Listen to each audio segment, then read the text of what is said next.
Hello, everyone, and welcome into the Counterseed podcast. This is episode 70.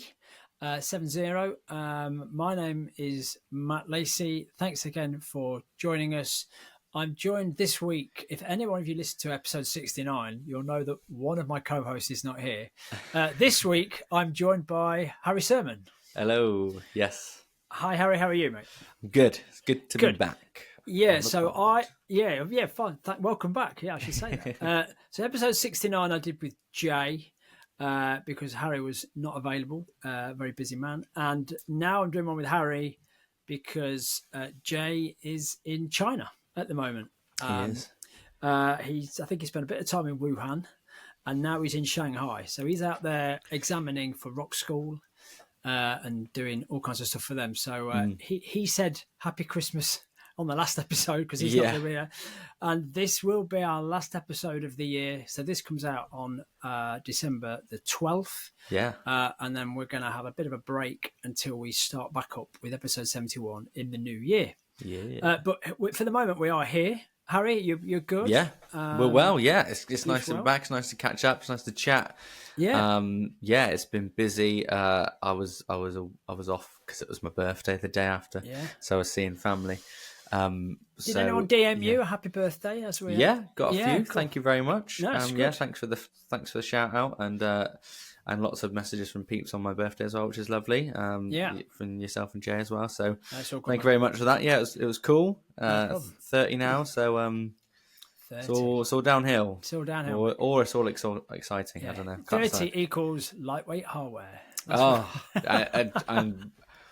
And standing next to Rich Nolan buying his at the drum show, I'm putting in my order for next year already. Because funny that I picked up my hardware bag a week after my birthday. I was like, "Ooh, this is a bit heavy." Yeah.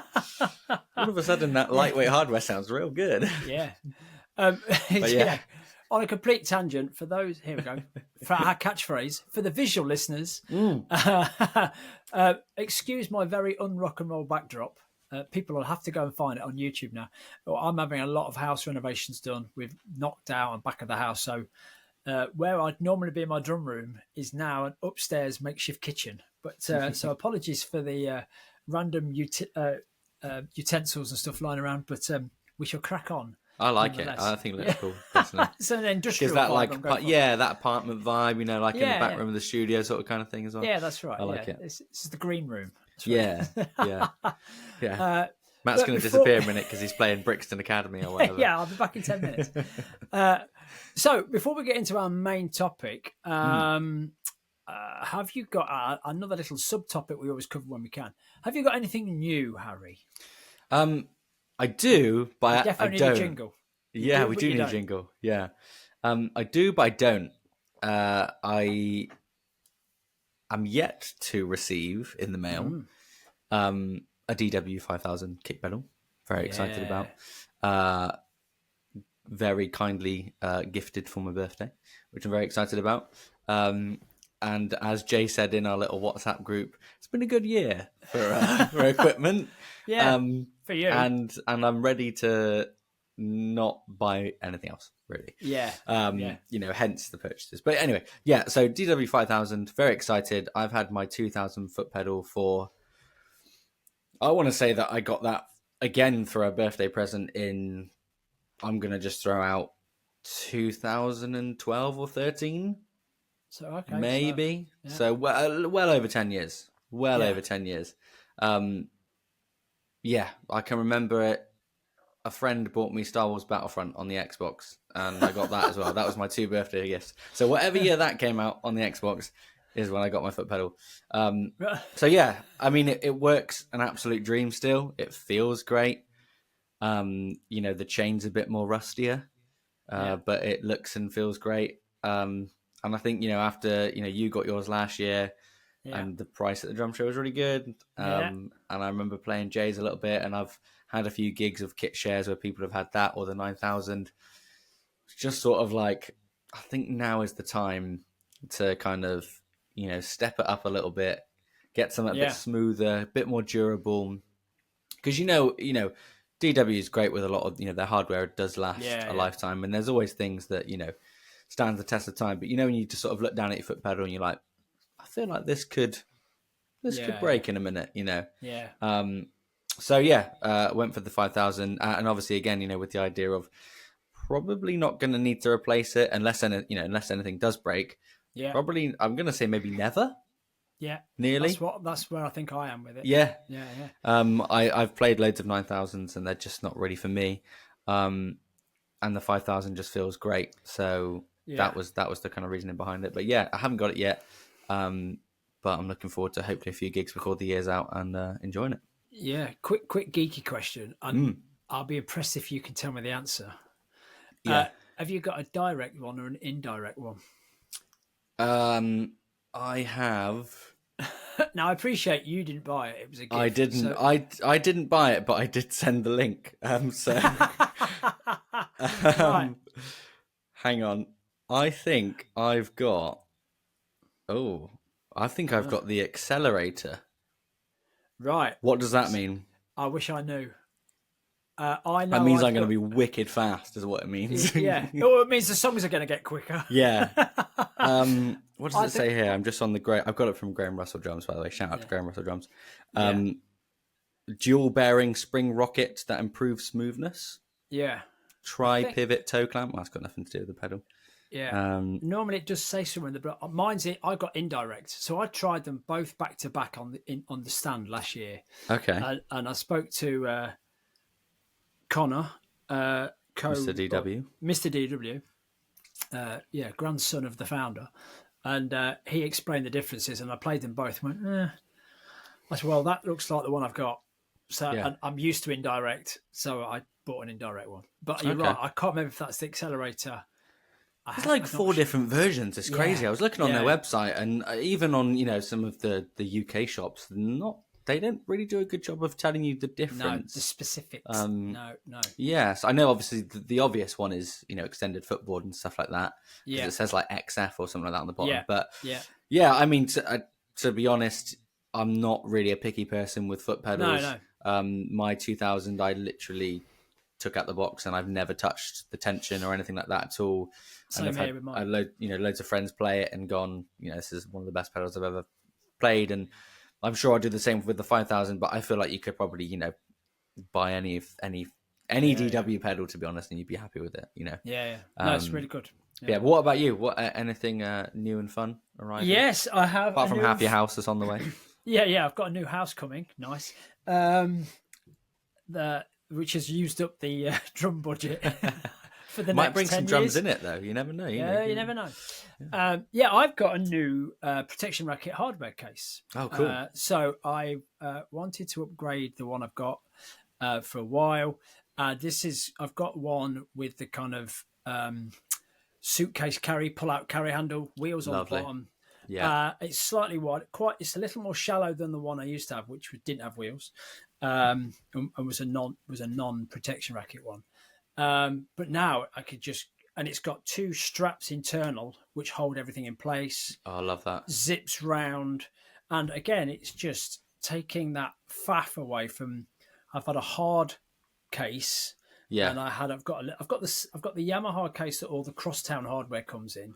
That's great as well. I leave that. Yeah, it's great, but it's just actually if I put my drum stool in it, I can't get my saddle in it, saddle top in that little case, and I want to put an extra cymbal case in. Cymbal stand in. Yeah.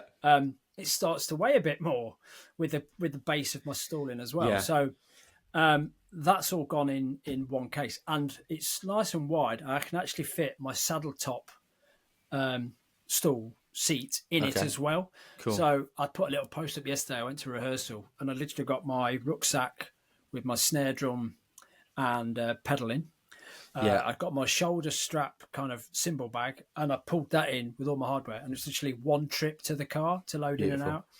And it's great. It's really good. Yeah.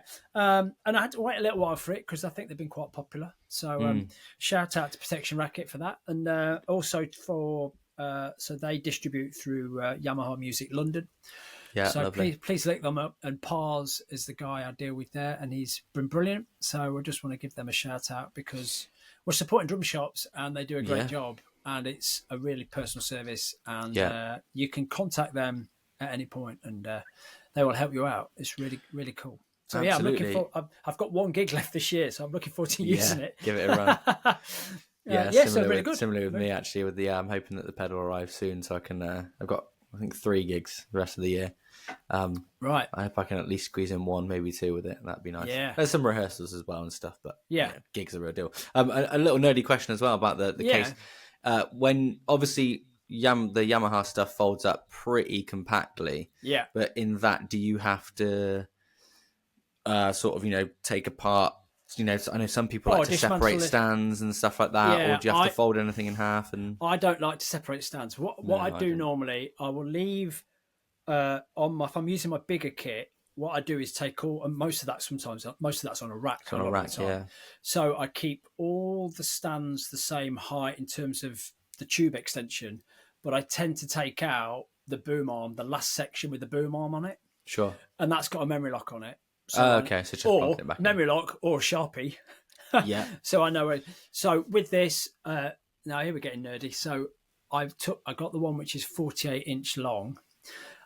Because I knew that my current one was also 48 inches long, and the back of my car with the seats down, when I put it in the middle, is 48. Well, 48 from left to right. Yeah, across. Yeah, it's 48 nice. and a half inches. Nice. Wide. So I got the one I know fits long ways in the boot of my car when I'm that's satisfying though, isn't it? Yeah. Instead of going in that way, having it that way, it's great. Yeah, because then I can get everything in the car without putting the seat, apart from the bass drum, which goes on the rear seat. Yeah. Everything goes in the boot. I've got an estate car, obviously, because I'm a drummer. Well, absolutely, yeah. I'm the same. My back seat's a bass drum with cymbal bag on top of it, floor, rack, snare stacked, and then hardware in the boot. Yeah. I've got the Tama Power Pad bag, which is really good. It's really cheap. But again, I've got the DW6000 hardware, which is obviously considerably chunkier. But I get 3 stands, 2 snare stands, and some little bits in a pouch in that. And then I've never been one for dismantling hi-hat stand. I've just literally fold up the legs and carry it in. So I carry that in my stool in the other hand, put the bag around my shoulder. Right. I do collapse my hi-hat. But yeah, to answer your question, I don't have to condense or collapse the stands. I collapse all the Yamaha stuff down anyway. That folds so well though, doesn't it? Yeah, great. Yeah, I look forward to maybe getting that. That'd be cool. And it means now I'm like, it can just all be pulled. And I'm not like carrying something heavy in one arm and counterbalance. It's great. There is something, I was watching a Mike Malone video actually, previous guest of the podcast. He did a great video today about Gear Roundup. And he talked about, he bought like a new cymbal bag and all these bits and stuff like that. And, it kind of made me think back to when I got my mono case, the 22 mono case, and just like there's something so satisfying about spending that little bit extra on a case that just lasts. It's built really well. It holds everything nicely. It feels nice. It feels premium. It feels clean. It just so satisfying. I agree. Spend your money on good cases. Because the stuff inside is expensive and exactly it's just super secure. And it means I can lift this one round and just put it in the car, and it's great gun. So great job by them. And it's I'm now kind of. That's great. It's all, and actually because of the house, a lot of my stuff I would normally have out is all packed down, all in the case. They say you can get 8 cymbal stands in it. Wow. Okay. Yeah. So if you enter like 4, top and tail, 4 at one end, 4 at the other, meet in the middle, put the straps over, and wheel it around to your heart's content. So it's that's great. So who's using 8 cymbal stands? Well, I don't know. Yeah. I mean, I've probably put 3 or 4 in, but then I got a hi-hat. Yeah, my stool top. I could put my kick pedal in there if I didn't have the other case. Yeah. And then all the accessories. It's got a great little accessory pack down the side, so you can put clamps in it. It's really good, really good. Good stuff. So great. Let's get on to the main topic of kind of miking up kits easily and using mics. And just for a bit of background for the listeners, this is probably a question I've asked both of you. And I know because you've done because you've had your new cymbals and you've done some great recording with it. You've put out quite a few bits of content on YouTube, and you've put some shorts together, and you've put some stuff out on Instagram because you're really good at batching all your content. and put stuff around Yeah, her. try to. Yeah, and that's really cool. I probably need to get a bit more efficient at that myself anyway. Mm. But one thing, so when I've been very fortunate in the bands I've played in that I've had a guy in the band who's like really owns the sound. If the singer's not playing an instrument, but he does the PA, he does the miking up. And when I've recorded, there's always been an engineer that set everything up, you know. So I've never really had the need, and I guess sometimes these things come from a need rather than maybe people are interested and want to do it, but Yeah. I've never really had the need to kind of really start to explore a good mic setup for my kit, for the type of stuff I'm playing. And then it's the concept, how much money do you spend? And then we've talked about this a little bit off air, where to put them in the room, depending on what you're trying to, because you were recording a lot of cymbal orientated stuff. So I thought we'd just do a little conversation around how you're miking stuff up. There's not withstanding that I'm going to learn a load of stuff. So I figure there might be a few more people out there that kind of interested in your setup, look at your videos and what kind of kit you're using, what decisions have driven what you use, and how you go about it. So broadly speaking, I'll let you. So you generally using a 4 mic setup? Yes. Harry, generally? So at the moment, I've got a 4-channel interface. Which for people, if you don't know, that is basically 4 inputs. So that will allow you to have up to 4 microphones. Yeah.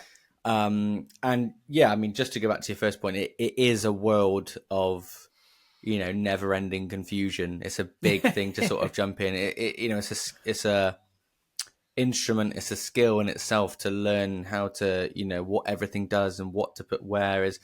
Yeah. I honestly think a lot of it is just experimentation. Yeah. I will hold my hand up and say I don't really know a whole lot of ins and outs. There are other people that know it way better than I do. But at the same time, I know a lot of people just use their ears. And I think that can actually get you way further than you probably think. But yeah, we'll maybe come on to that in a little bit. So yeah, 4-channel interface. Mine is the Behringer Euphoria.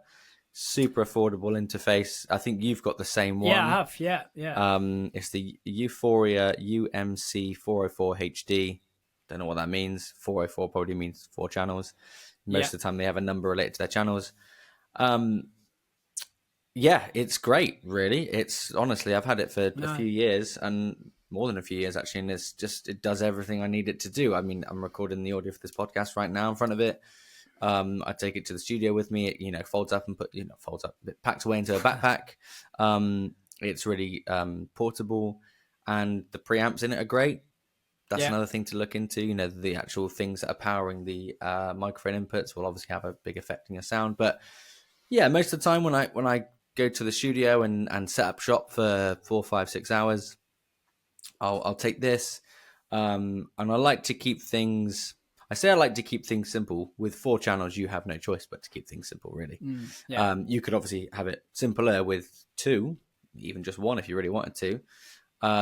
So most of the time, I use a kick mic that I'll kind of flip-flop depending on my preference. I'll either put it inside the bass drum or I'll have it on a stand just outside of the bass drum. 2 very different sounds.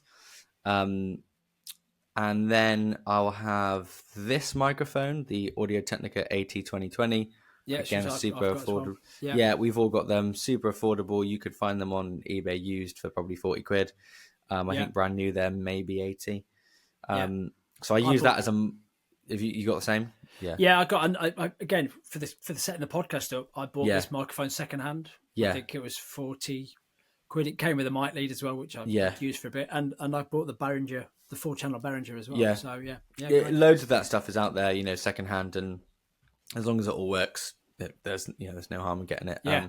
So I use this most of the time as a mono overhead that I'll sort of just put directly over the kit, sort of in line with the bass drum beater, sort of at that, and sort of you can adjust your height very quickly. The higher the mic, the more room sound you're going to get. The lower, the more drum sound you're going to get. Then I quite like to. I've got also a little Behringer mic pack, which I'll talking about in a minute, that's got 2 stereo overheads. I like to just use one of those for like a hi-hat mic. Right. Especially, you reference the the content I've been putting out recently, where I was filming a lot of the new Pisces cymbals, a hi-hat mic was quite important, given the fact that I was using new hi-hats. You were showcasing the hi-hats. Yeah, exactly. Excuse me. And then I like a snare mic as well on top. Recently, sort of in my mix, has been favoring dropping the overhead mic a little bit more and getting that close mic sound a bit more in the kick, a bit more thump, a bit more clarity in the snare. Sorry, excuse me. So yeah, kind of dropping that and then kind of adjusting the hi-hat in as well. Yeah. So that's kind of been the sort of standard setup lately. You could flip that out for kick, snare, and a stereo overhead if you wanted to. Yeah. You could have kick, snare top, snare bottom, and a mono overhead if you wanted to. Yeah. That would be a great combination as well. You can kind of go. You could go kick, overhead, tom, floor, and have no snare mic, depending on what sort of setup it is and how close your how close your overhead is. Yeah, exactly. Yeah. If you're playing super sparse and super quiet, and you compress that overhead mic, you're going to get what you need out of that. So it all really depends on what you're trying to capture. If you're just trying to capture you playing the drums, you working on your sound, kick and a mono overhead. That's all you need. Yeah, 2 channels. Two channels. And if you wanted snare, absolutely, why not? To kind of get some clarity and ghost notes. Yeah. So yeah, that's kind of where I've started and been at, really. Yeah. The mics that I've got, maybe we'll put some links in the description so that people can check them out. So I got this Behringer pack. A lot of the Behringer stuff is really, really good, and it's really, really affordable. But I got this Behringer pack, which is a kick mic, 4 tom/snare mics, so you could have snare top and bottom and rack and floor, or snare top and 2 toms and a floor. And then the 2 overheads, I think it's maybe £100. Yeah, with a case and stuff like that, which is really not a lot. And it's been really good. I've used it on gigs loads. Obviously use it in not a studio setting, but when I go to a rehearsal room or whatever and set up shop. Obviously when I'm actually recording, in an actual sort of more of a studio for an actual record, as it were, we're not using that stuff. But no. Yeah, I mean, just to get started, it's great. You get a couple of plugins on Logic and stuff like that, and you kind of learn the ropes with your compression and your EQs and your reverb buses and all that sort of stuff, and you're going to get like 80% there, So okay, you could maybe spend, 500 quid on a really nice ribbon mic and a really nice kick mic, but you're going to get 80%, 90% of your sound with this 80-20-20 and a little cheap, short bass drum mic. And I think that's going to be way more valuable. So yeah, I mean, when I've done some stuff, I've recorded some demos for people who've sent me, or actually volunteered. Let me put some drums on that for you, just because they sent some acoustic stuff out. And I'd actually just recorded, and we talked about it when I was doing it, wasn't I? When I did it, actually, with my 80-20-20 just over my right shoulder. Yeah, that's great. And I literally won, because it's the only mic I got. So it's a single channel, and you talk about listening to your sound and getting your balance right. Yeah. When everything's being picked up by one mic, you kind of really think about, well, as a person, how am I mixing my own sound in terms of my hi-hat sound, my snare sound, how much kick there is. Yeah. When there's only one sound source, it really gives you context in terms of the balance of your playing. 100%. So, and I've recorded stuff and sent it out and back to people, and they go, "Oh, this is great, yeah." And I wasn't even using. So, you've got Logic. I don't have Logic yet. I want to kind of do it next year, but I just use GarageBand. Yeah, they're basically the same thing, really. Yeah. GarageBand is just like a light version. I think there's, quite a few features missing and stuff, but the premise is exactly the same. Yeah, and once I'd put in the MP3 of them, and I've just opened a track and played along to it, and it's put myself a clicking because I knew the tempo, and it was a great sound. And I've not got any plugins in it, so you're just dealing with the dials in it. So you can change the ambience and reverb or whatever that you want. But it was a good starting point in just terms Yeah, of getting to grips with the mechanics of recording something on your kit. 100%. And you talked about, so when you bought that Behringer kit, Yeah, did you have, because I've gone down a bit of a rabbit hole on mics for recording your drums and yeah, mics for playing live. yeah. And I mean, how much have you looked into? I mean, I guess one thing will do both, but have you Mm. looked at kind of a preference? You've obviously using that Behringer stuff live. Hmm. Did you think about that much, or would you go into another purchase? Would you start focusing on what I want from a live perspective rather than Yeah, recording? I think there's some stuff that definitely would lend itself better live than others. Yeah, For example, this mic is probably not really going to no, be good live the because AT it's 2020, no, yeah, it's a condenser, so it's I think it's quite a large diaphragm condenser, so it's going to pick up a lot. yeah, Whereas sort of a pencil overhead, even though it's still a condenser, the sort of capture cone is much smaller. much more Um, directional. yeah, much more Yeah, directional. So they would be great for. Yeah, basically, I bought that pack with the idea of using it live, mm. but also, okay, when I have a big enough interface and I'm in a room, I can now mic up the whole kit, yeah, and it will still do the same job. mm. If you're, looking at, excuse me, sorry, like a mono sort of setup, like you said, something over your shoulder and a kick mic, you'd probably want a ribbon microphone. Yeah, Which again are not designed really to be used it's live. live. Yeah. No, So Aston Spirit, that's a really good ribbon mic that's pretty affordable. There's loads of them. Tom and do one, T-Bone something. I can't remember what it's called. But that's really good as well. yeah, But again, you probably won't want to use it live. So yeah, I think if it's something that you're interested in, or if it's something that you want to get, into, there's no harm in literally getting a single mic or an overhead and a bass drum, because you can put like a stereo splitter thing on in Logic that makes it have a stereo filter and make it feel yeah, like it's in stereo. yeah, right. But again, you're listening to drums in a room. It's not, unless you're doing Yeah, big crazy fills around the kit, it doesn't matter that it's mono. no, And just set it up, move it around, and just use your ears and see what you like. yeah, If you like if you're playing jazz, for example, you might want the bass drum, on a stand fairly close to that batter head. yeah, You might actually go the other way and say, I want that sound, but I want a bit more attack. So I'm actually going to mic it from the beta side, yeah, and have it, yeah, sort of backed off a little bit.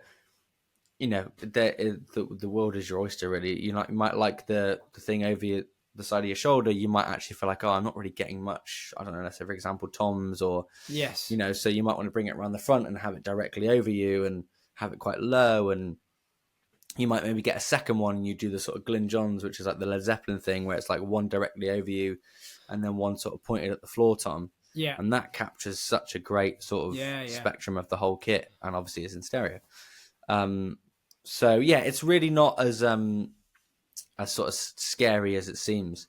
no, But yeah, just use your ears, I think, would be my yeah. advice, really. And I think, as you said, you can get yourself up and running Yeah. get yourself. I mean, I bought a new interface, so I probably have a new interface, but then go and find some secondhand mics. Yeah, it's so easy. Yeah, and get yourself something that's going to record the whole room, or get Yeah. yourself a directional mic. When you're micing your bass drum, do you have it? I guess you'd want it quite. I mic when I'm playing live. I mic in the port, so it's in the head. Yeah, Sorry, yeah. it's in the drum. It's in the drum. Yeah. But if I'm recording, I might have it just outside the port, because I think when I'm playing live, I want far more attack. Yeah, I yeah. want more direct sound that's going to go through the PA anyway. Yeah, of course, yeah. So it's going to get mixed at the desk. So yeah, live is always in yeah, the head. Yeah, I mean, I also do a lot, with some of the bands that I play with. Most of the bands I play with, I'm always setting up the drum mics as well. yeah, And kind of putting them in. I'm not necessarily in, kind of tuning them in on the desk and stuff like that. Most of the time, people I play with have got a show file, so it's literally just a case of plug in and play.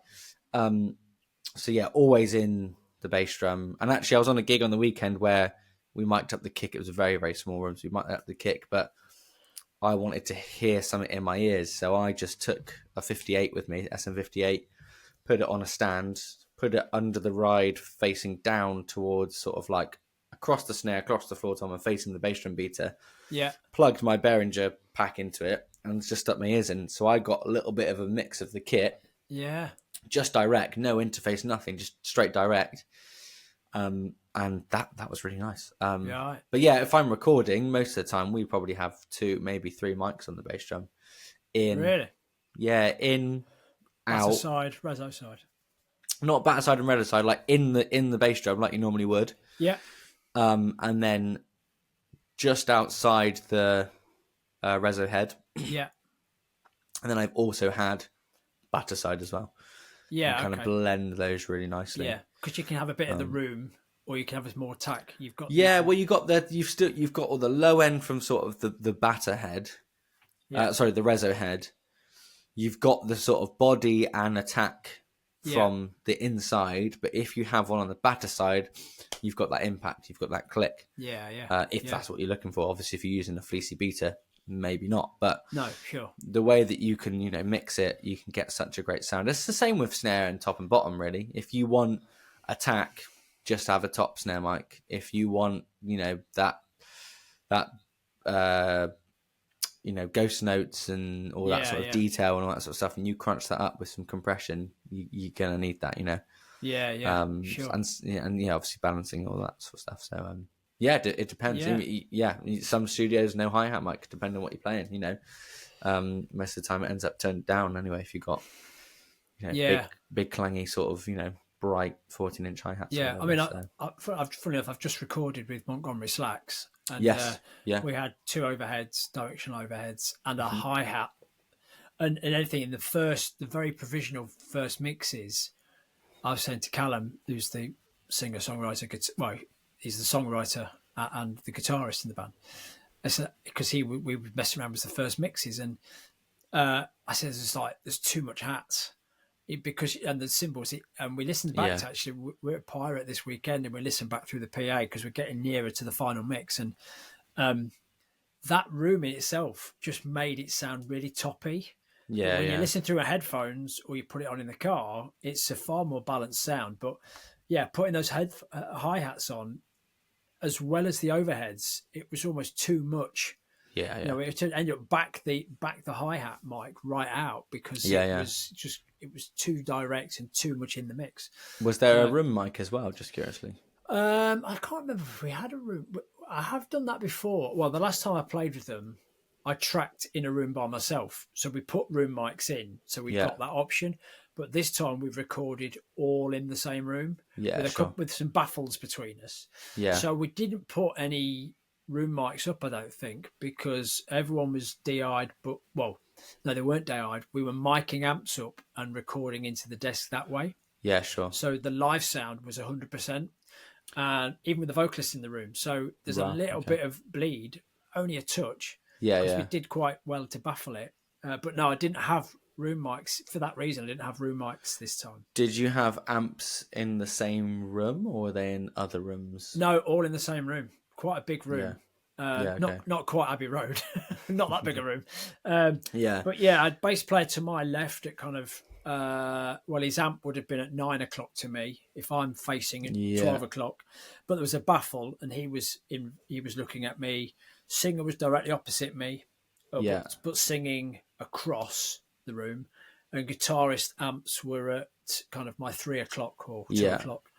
And everything was, and the amps, because they wanted that, we want that sound, we wanted the room ambience from the amplifiers rather than really clean, straight to desk sound, I'm putting amps in other rooms, if you have the space, of course, is a great way to do that because you still get the same effect. You can still play live. Yes. But if you listen to the snare channel or whatever, you're not just going to hear basically the resonance of all the amps and stuff like that, no matter how good the baffles are and stuff like that. Yeah. But at the same time, if you're, like you said, if the whole take is everyone all together, and that's that's been treated well, you're never going to notice. Almost never. And that's the beauty of it, and that's the thing. There's no right or wrong way. No. With how you record things. I see a lot of people at the moment. I don't know if this is just a new thing or I've just never noticed it, but I see a lot of engineers in sort of live sound, miking snare drums up from the side. Right. So instead of like, a clamp on or like a stand and sort of pointing down at the drum or under, just going straightly, if you imagine like your Ludwig badge, or where the snare throw is just directly straight into that. Right. It's really, really cool because I guess I haven't really tried it myself, but I guess you kind of get both. You get the attack and you kind of get the resonance. And when I was, I did a little theatre-y, musically show reel thing, sort of impromptu a couple of weeks ago. And we used, the stereo overheads in the Behringer pack. We used I have another bass drum mic, which I put in the kick. I used one of the tom mics. I used the actual bass drum mic for the pack on the floor tom. Yeah. Get a bit more low end. And then we used this on the snare drum. Right, we just really? directly in there. Sounded great. Sounded really good. Because also, being a condenser as well, you're going to pick up a bit more hi-hat. Yeah. So was that on the hi-hat side you put that? It was, if you're looking, imagine if you're looking down at your snare drum and say you've got the Remo or Evans, whatever you prefer, logo at 12 o'clock. Yeah. If you imagine that turned to, let's say, between 11 and 10. Yeah, okay. And the mic was sort of in line with that, I would say. Right. So kind of coming in between like where my hi-hat stand is and my cymbal stand. Sort of in right. Yeah. No, okay. Which I'd love to actually experiment a little bit more with next time I get in a room, to be honest. I think it was a really, really cool sound. It was such a busy sort of last minute session that I didn't really have time to sort of, I wasn't listening. We weren't really listening back to a lot of stuff. It was like, just play there was, my friend was producing it and it was like, yeah, that's fine. Cool. Move on. But yeah, it'd be really cool to kind of experiment with that. Yeah, cool. So that Behringer kit you've got, I'm going to put you on the spot. Do you know the model number, or we can put a link in it? Or I don't off the top of my head. I'll put a link. It's got a kick, 3 toms, and kick, 2 directional overheads. Kick, stereo overheads, and 4 toms /snare. Yeah, okay. Because I know some of these kits, they differentiate between like a snare mic and a tom mic. But so just kind of looking, just looking here. There's the kind of 2 sets that they offer. One is, okay, we'll put all these in here. The BC 1200 and the BC 1500, both 7-piece set. Right. I've got the 1200, which is the 2 overheads, a kick, and the 4 tom mics with clips as well. Yeah. That's currently 80 quid. Wow. It's pretty good. Yeah. And then they got the BC 700. BC 1500, which is the exact same. The bass drum mic looks a bit bigger. The tom mics look a little bit different. The overheads look the same. I would say these look more like the Shure kind of style of mics, sort of coned, curved. Yeah. Whereas mine are a bit more like the Audic sort of square or rectangular. Sure. I couldn't tell you the difference. But. If anyone's looking for, I need some ideas of Christmas presents, and people are asking me what to get. Yeah. If that's something in your budget, drum mics used to be really quite a big investment, but for 80 quid, and I've got, I wanted to be turning up to gigs. If I've got my own, I've got a wired backpack. And I wanted to plug in, if I'm doing a festival gig and a backline gig, and I said, I don't want the wedge, I'm just going to take your cable out and plug mine in. And I've never known how far away stuff's going to be. So I bought like a 10 meter, I think it might be 6 meter, 10 meter. I've just went on, found a Stag cables. Yeah. And a nice bright colour, so it's very obvious it's mine. And they're like 12 quid. Yeah, for a long, silly. So you get yourself It's also affordable. Yeah. Mics in a pack like that for 80 quid. Some cables which don't need to be the most, No. Just looking here, like next to these microphones, there's the Behringer Euphoria 1-channel interface with what looks like a condenser microphone and a pair of headphones for £65. Yeah. So And you could record yourself on a one mic setup there. yeah, you got it all sorted there. I also, for reference, like we were just talking off air, I was looking at some other mics earlier, and they have Behringer do what is essentially an SM57, which is a great microphone that does everything. Michael Jackson recorded his vocals with that microphone. Yeah. You can get one of those new for £80. They do want their own for £14. £14. So I mean, it's £14. It can't be that bad, and if it is, it's only £14. It's the price of a pair of sticks. So you've not really lost anything really. So I'm gonna get one of those, and I'll let you know in the new year what it's like. Yeah. Well, I'll see. What the new year brings for me, but yeah, I think something I've got to be better at, and I think you shouldn't worry about doing the wrong thing. Whatever you buy is going to get you recording. Yeah. You're going to learn from the process. You can't do anything wrong by buying the wrong mics. They all, as long as you know they're drum mics and they do what they do, and you're going to get a pack or something. You're going to invest in a 2. I mean, I bought a 4-channel mixer, 4-channel interface. Don't need it, but I wanted to future-proof myself against wanting to. That's record. The other thing. Yeah. Invest in that set of mics, cables. Maybe a couple of stands if you need them, and you can be up and running, can't you? And recording stuff. I mean, also as well, like you don't have to post it. Like there's so much, it's right. So much stuff that I've recorded and messed around with, and maybe I've just messed around it for mixing purposes, or maybe I didn't really like my playing, or maybe I just didn't feel like I captured the sound very well. So I just, but that I've learned from it, and there's been loads of times where I put overheads in funny places, and it's just not captured a good sound at all.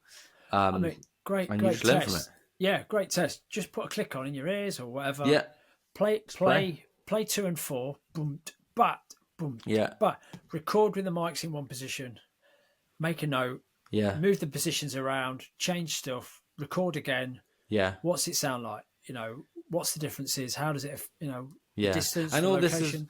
This is all this 2.5 drumsticks from the center point of the snare to the if that sounds great, cool. But if it doesn't, find another place. And